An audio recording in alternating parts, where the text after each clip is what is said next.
El sábado de la segunda semana del tiempo ordinario, el evangelio que toca es el de Marcos 3, 20 al 21.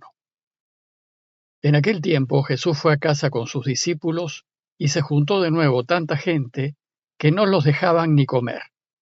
Al enterarse su familia, vinieron a llevárselo, porque decían que no estaba en sus cabales. Vimos que cuando Jesús inició su vida pública, la gente que lo escuchaba se quedaba maravillada de él, lo alababa y lo seguía. Pero inmediatamente, Marcos nos presentó la oposición de los dirigentes judíos que cuestionaron el modo de proceder del Señor.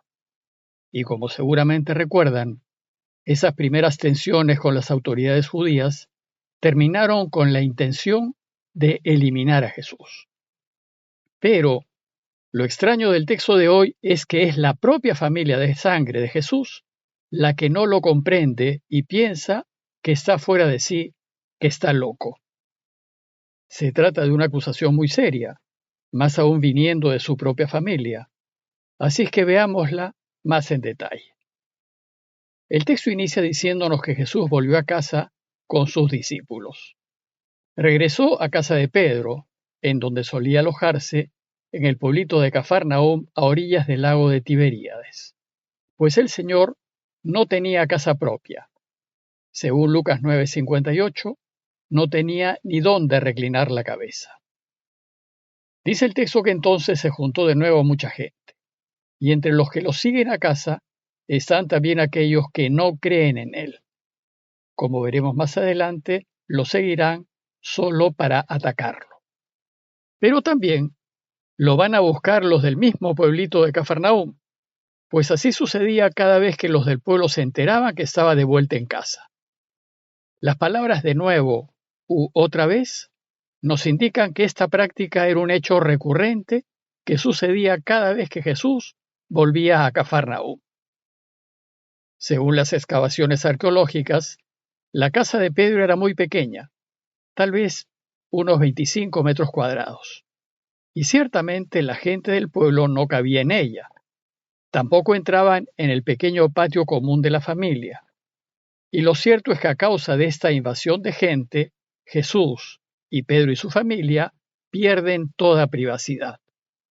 Es muy probable que Andrés, el hermano de Pedro, y su familia, en cuanto parte del clan familiar de Pedro, también viviesen en la misma casa. En consecuencia, con la invasión de la gente, dice el texto que ellos no podían ni comer. Es decir, por dedicarse a trabajar para que Dios reine, no tenían un momento de descanso ni tranquilidad. Y en efecto, la falta de tiempo para uno mismo es uno de los costos de caminar su camino, pues el camino consiste en ya no vivir para sí, sino para los demás. Y quien se decida ayudar a Jesús en el anuncio de la buena noticia, debe estar dispuesto a sacrificar su tiempo y su privacidad por esta causa. Inmediatamente el texto nos dice que, al enterarse su familia, vinieron a llevárselo porque decían que no estaba en sus cabales. Según Marcos, luego de bautizarse con Juan en el río Jordán, Jesús volvió a Galilea, pero no regresó a Nazaret, a su pueblo, sino que se quedó en Cafarnaúm. Y entre Nazaret y Cafarnaúm hay unos 48 kilómetros de distancia. En ese tiempo la gente caminaba mucho y se movía entre los diversos pueblitos de Galilea. Por tal motivo muchos se conocían y se llevaban noticias entre ellos. Y por eso muy pronto sus parientes se enteraron de que Jesús había vuelto a Galilea y que estaba residiendo en Cafarnaúm. Tengan también presente que en esos tiempos las familias eran grandes clanes familiares que incluían a hermanos, tíos, primos, sobrinos, y entre todos ellos, los que conformaban un mismo clan, se consideraban hermanos, se llamaban hermanos y solían preocuparse unos de otros. Entonces, cuando su clan familiar se entera que Jesús estaba en Cafarnaúm, se dirige a casa de Pedro para hacerse cargo de él y llevárselo de vuelta a Nazaret. Pero su intención era llevárselo y retirarlo de su actividad pública. Y la razón es que estaba fuera de sí, no estaba en sus cabales. Es decir, estaba loco y no puede andar suelto por ahí. Imagínense, la propia familia de Jesús consideraba que el Señor estaba mal de la cabeza. Pero ¿y por qué pensaban así? Tal vez no entendieron la opción de Jesús de dejar su familia, de dejar su taller y de dejar todo lo que tenía en Nazaret para irse al sur a Judea a hacerse bautizar por Juan. O tal vez no entendieron por qué Jesús, ya de vuelta en Galilea, no fue a vivir a Nazaret, sino a Cafarnaúm. Pero sobre todo, pensaban así porque el modo de vida que propone Jesús parece una locura. Parece un modo iluso de vivir que no tiene los pies en la tierra. Pues ¿cómo es eso de que para ganarlo todo hay que perderlo todo? ¿Que para ser primero hay que ser último? ¿Y que más feliz es dando que recibiendo? ¿Cómo puede uno ser más feliz siendo el último y el servidor de todos, en lugar de buscar ganar siempre, ser siempre el primero y ser servido? ¿Cómo puede uno llegar a ser importante cuando Jesús propone pasar desapercibido, de modo que nadie sepa, ni siquiera su mano izquierda, lo que hace su mano derecha? A primera vista parece que sus parientes tienen razón y que efectivamente Jesús está un poco mal de la cabeza, pues ¿cómo entender que vivir así da felicidad? Desgraciadamente, quienes viven según los valores del mundo no entienden la propuesta de Jesús. Y esto que era cierto en tiempos de Jesús, es cierto también hoy. Su camino, sin duda, es muy difícil de entender.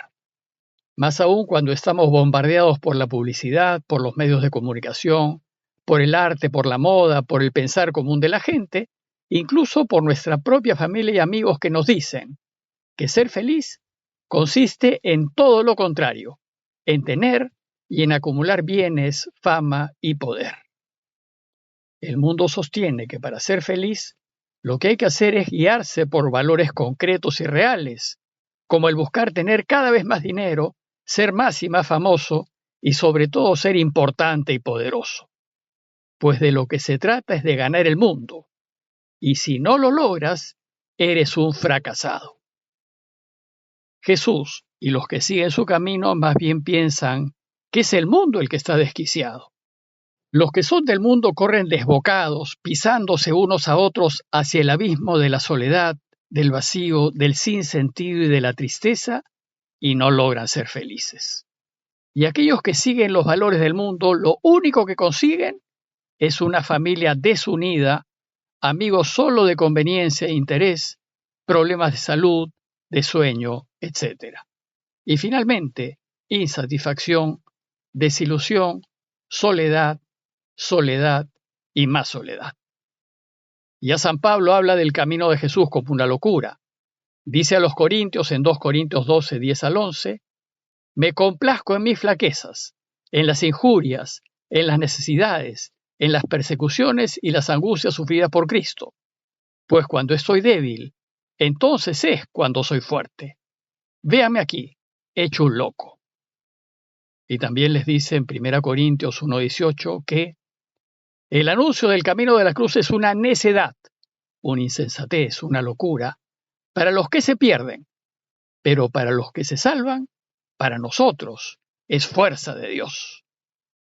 Y también en 1 Corintios 1:23-25 dice, nosotros predicamos a un Cristo crucificado, es decir, a un Cristo que triunfa muriendo. Y esto es un escándalo para los judíos y una necedad, una locura para los gentiles. Pero para los llamados, para los cristianos, es fuerza de Dios y sabiduría de Dios. Porque la necedad divina es más sabia que la sabiduría de los hombres, y la debilidad divina es más fuerte que la fuerza de los hombres. Y grandes santos en la historia de la Iglesia reconocen que el camino de Jesús es una locura para quienes son del mundo, pero para quienes más conocen a Dios y están más cerca de Él, es todo lo contrario. Es el único camino sensato que podemos seguir si queremos ser felices. Por ejemplo, San Ignacio de Loyola en sus ejercicios espirituales número 167 nos invita a elegir el camino de Jesús y dice, quiero y elijo más pobreza con Cristo pobre que riqueza, oprobios con Cristo lleno de ellos que honores, y desear más ser estimado por vano y loco por Cristo, que primero fue tenido por tal, que por sabio o prudente en este mundo. Para el mundo y para quienes se guían por sus valores, lo que propone Jesús es incomprensible y consideran que es una insensatez vivir dando, compartiendo, pasando desapercibidos y sirviendo, y que es de locos creer que perdiendo la vida por los demás, lo ganaremos todo. A manera de conclusión, los invito a considerar, primero, que quienes siguen los valores del mundo son los que están verdaderamente mal de la cabeza, pues se afanan por abrirse paso y acumular riquezas, a menudo peleándose con los demás, faltando a la justicia y a la verdad, para finalmente terminar decepcionados de la vida y solos. ¿Vale la pena? Y segundo, considerar que, como le sucedió a Jesús, muchos de nuestro entorno, nuestras familias e incluso nuestros amigos más cercanos, no llegan a entender el camino de Jesús. No entienden eso de dejarlo todo y de poner a Dios siempre primero, y no entienden que estemos dispuestos a seguir su modo de vida. Desgraciadamente, no hay manera de convencerlos a menos que ellos también se arriesguen, confíen en el amor de Dios y se pongan a caminar su camino. Si se arriesgan y empiezan a preocuparse por los demás, especialmente por quienes más necesitan, y procuran hacer a todos felices, y si viven en generosidad, dando y compartiendo, van a descubrir que sus vidas se empiezan a arreglar, van a descubrir que nunca les faltará lo necesario para vivir y, sobre todo, van a descubrir que es posible ser felices en este mundo. Pidámosle al Señor la gracia de descubrir el secreto de la felicidad, de descubrir que el camino que nos propone Jesús, aunque parezca una locura, es el único que nos hará verdaderamente felices. Parroquia de Fátima, Miraflores, Lima.